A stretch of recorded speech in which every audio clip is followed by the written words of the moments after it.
So yan, no? Tapos yung isa sa galang sa kapitbahay ay hindi palaging pupunta sa kapitbahay.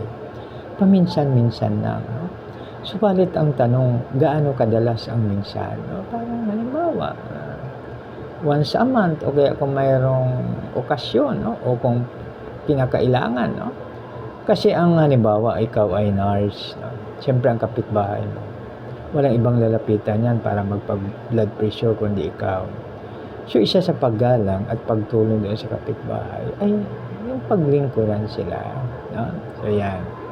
So, kapitbahay. So, ngayon sa community naman, paano natin igalang ang community?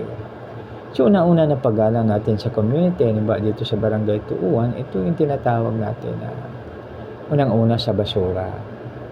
So, sa basura, hintayin natin ang tamang time para itapon ang ating basura. Kasi mahirap na ikalat natin yung ating basura.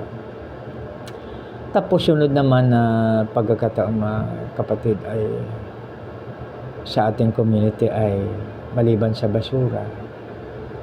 So, itapon natin ating basura sa tamang tapunan at sa tamang oras. At huwag nating perwisyuhin ang ating kapitbahay. So, halimbawa, may alaga po tayong aso. No? So, pag may alaga po tayong aso, wag po natin, dapat pag ilabas natin, may dala na tayong pandakot, pansahod.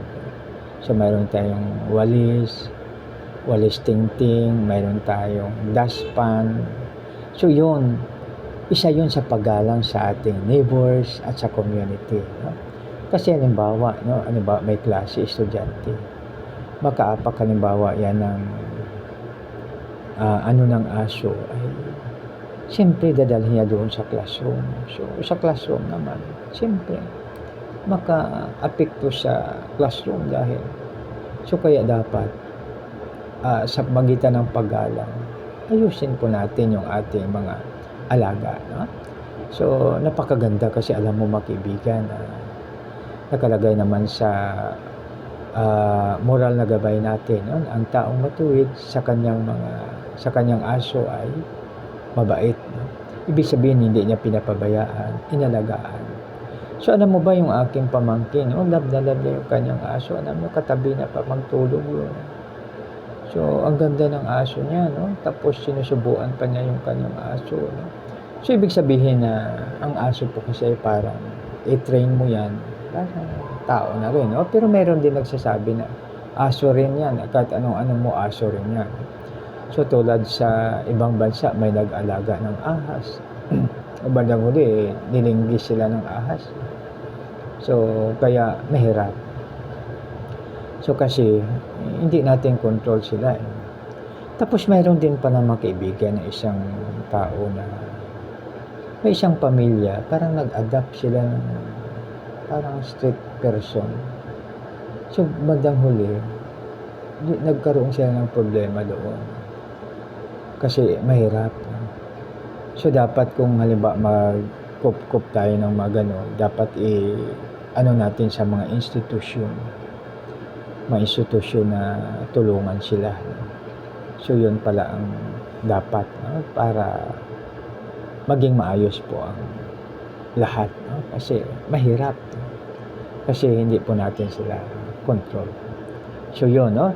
So yun ang tungkol sa paggalang. So una dapat sa bahay may opo, yung parang gano'n, no? So huwag kalimutan, ibalik po natin yung tinatawag natin pag 6 o'clock mag-bless na yung mga bata. Sana kakatanda kay mami, daddy, basta sa lahat ng mga olds, no? So, yun, pag maganda ang gagawin natin pag gano'n, no? Ipakita natin sa mga bata, no? Tapos sa ating neighbors, no? So, isa sa paggalang sa kanila ay ang pagiging neighbors po natin, no? Love your neighbors as thyself. Mahalin natin ang ating kapwa o ang ating kapitbahay na tulad ng ating sarili.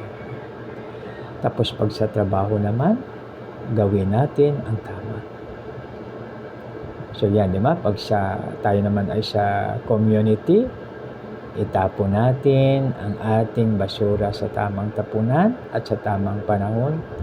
At pag tayo naman ay may alagang aso o kung ano pa man, maging responsible owner po tayo ng ating mga alaga upang maging maganda.